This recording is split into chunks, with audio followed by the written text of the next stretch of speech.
one half or one portion of people, the Trump supporters, say he was in this speech, which some people have called dark, telling it like it is, diagnosing America with clear eyes.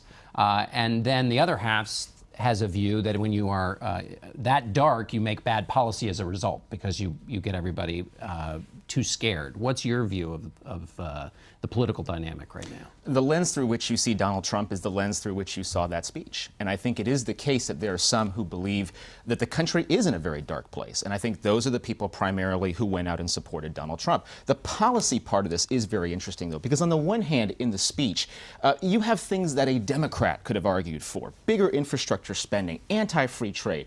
But then the actual policy the administration has engaged in so far has been deeply conservative. It's been an executive order to freeze regulation and an executive order to reinforce that Obamacare repeal is the policy of the administration, but more than that, policy that may gut the Affordable Care Act at an executive level. So it's really interesting how we're being buffeted from one side to the other by the speech and then by the action of the administration. But you know, it's interesting because they've lost. But John, to return to your point, I think it will be interesting to see the first fault line between the Republican majority in the Congress and the president.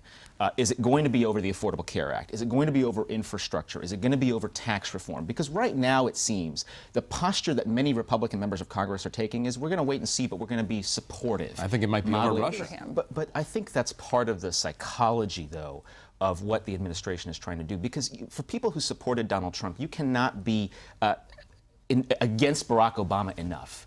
And for him to have done more, for him to have acknowledged more, I think would have put him in a very difficult position with his supporters. It was the case that that was a speech for his supporters, but also a speech for people who didn't support him as well, to say, look, if you expected me to change, that's not going to happen.